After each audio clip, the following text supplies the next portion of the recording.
নমস্কার, কেমন আছেন সবাই? আশা করছি সবাই খুব ভালো আছেন, সুস্থ আছেন। আমি প্রিয়াঙ্কা, আপনাদের সকলকে আবার একটি নতুন ব্লগে স্বাগত জানাই। এখন সকাল 10:30 মতো বাজে। এদিকে মেয়ে ও ছেলে খেলনা নিয়ে বসে গেছে। গত রাতে ওর বাবাধাম থেকে বাড়ির সব বাচ্চাদের জন্য খেলনা নিয়ে এসেছে, তাই ওরা দুইজন মিলে দেখতে শুরু করেছে। এদিকে ছেলের কাণ্ড দেখো, যা হয় আর কি বাচ্চাদের মধ্যে। আর এই হচ্ছে বাবাধামের প্রসাদ। তো আজকের ব্লগটি হচ্ছে 2 দিনের মানে প্রথমে যে ক্লিপগুলো দেখালাম ওটা শনিবারের, আর আজ হচ্ছে রবিবার। তো সকাল সকাল বাজার চলে গেছিলো, তো বাজার থেকে মাছ টাছ নিয়ে চলে এসেছে, এখন রান্না করা পালা। তো আজও আমাকে বলেছিল যে মাছের মাথা দিয়ে মুগের ডাল খাবে। যেহেতু বাঙালি, দেখি একটু বিয়েবাড়ি স্টাইলে করব, তবে খুব একটা মশলাপাতি দেব না। এখানে অর্ধেক মাছের মাথাটা আমি ভালোভাবে ভেজে নিয়েছি, বাকিটা আমি পরের দিন করব বলে রেখে দিয়েছি। তো মাছের মাথাটা ভাজা হয়ে গেছে, এবার মশলাগুলো বেটে নিব। আর আজকে ভেবেছি ইলিশ মাছটাও করব। আর এইদিকে আগে প্রথমে ডালটাই তৈরি করে নিচ্ছি, তাই কড়াইয়ে তেল গরম করে তাতে জিরা ফোড়ন দিয়ে মশলাটা দিয়ে দিলাম। এবার ভালোভাবে কষিয়ে নিচ্ছি, সামান্য লবণও দিয়ে দিলাম, আর ঢাকা দিয়ে টমেটোটা সেদ্ধ হওয়া পর্যন্ত একটুখানি ভালোভাবে কষিয়ে নিচ্ছি।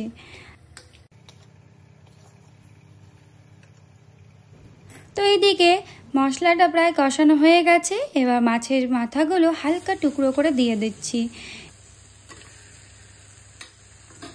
আবারও মশলাগুলো ভালোভাবে মাছের মাথার সঙ্গে মাখিয়ে নিচ্ছি ভালোভাবে। আর খুন্তিটা দিয়ে মাছের মাথাগুলো একটুখানি ভেঙে নেব, দিয়ে দিলাম সেদ্ধ করে রাখা মুগ ডালটা। আবারও ভালোভাবে মিক্স করে নেব। আর আজকের ডালটা আমি অল্প মশলা দিয়ে বানালেও খেতে কিন্তু দুর্দান্ত হয়েছিল, মানে একদম বিয়েবাড়ি স্টাইলে। বাড়ির সবাই, মানে বিশেষ করে আমার বর, খেয়ে খুবই আনন্দ পেয়েছে। আর যেহেতু আজকের ব্লগটা হচ্ছে ভাদ্র মাসের ওই দ্বিতীয় বা তৃতীয় দিনের মানে ব্লগ, তো অনেক দিন পর তোমাদের সঙ্গে শেয়ার করছি। কারণ এখন মেয়ে পরীক্ষা চলছে, আর পরীক্ষার সিলেবাস এত ছিল, তার জন্য ভাবলাম যে না, ভিডিওটা আমি পরেই তোমাদের সঙ্গে শেয়ার করব, আগে মেয়েকে দেখে নিই। আর এদিকে ডালটা দেখো ফুটে গেছে। শেষে আমি এদিকে গরম মশলা, মানে গোটা গরম মশলা শিলপাটায় বেটে সেটা আমি দিয়ে দিয়েছি। আর আমি না রান্নাতে না শুকনো লঙ্কা একদমই ব্যবহার করি না, খুবই কম ব্যবহার করি, বেশিরভাগ ওই কাঁচা লঙ্কাই ব্যবহার করি। তো এবার ইলিশ মাছটা তৈরি করার জন্য কড়াইয়ে সর্ষের তেল গরম করে তাতে কালো জিরা ও কাঁচা লঙ্কা ফোড়ন দিয়ে দিয়েছি আগে থেকে জলে গুলে রাখা কাশ্মীরি রেড চিলি পাউডার ও হলুদ গুঁড়োর মিশ্রণটা, আর সামান্য জলও দিয়ে দিয়েছি। এবার ভালোভাবে ফুটে গেলে দিয়ে দিচ্ছি ইলিশ মাছগুলো। আর এবার দেব সর্ষে ও পোস্ত আর কাঁচা লঙ্কা বাটা, অল্প জল দিয়ে মানে হালকা একটু ঘোল টাইপের বানিয়ে নিয়েছি। এবার মাছগুলো আলতোভাবে নেড়ে নেব। আর মশলাটা শিলপাটায় তৈরি করার সময় আমি কিছুটা লবণ ব্যবহার করেছি, তাই এখন মাছে লবণের কোনো প্রয়োজন নেই।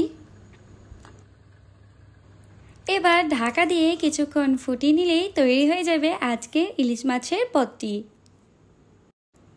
জানেন, আমি ইলিশ মাছের নতুন নতুন পদ তৈরি করার কথা ভাবি, কিন্তু বাড়িতে কেউই মানে সর্ষে ইলিশ ছাড়া আর কোনো কিছু ভাবে না। আর সত্যি কথা বলতে সর্ষে ইলিশ একদম বাঙালির মানে মনে আর মুখে একদম কি বলবো, কোনো ভাষা নেই কিছু বলার, মানে ওই প্রাণবদ্ধ ও মনোমুগ্ধ বিষয়।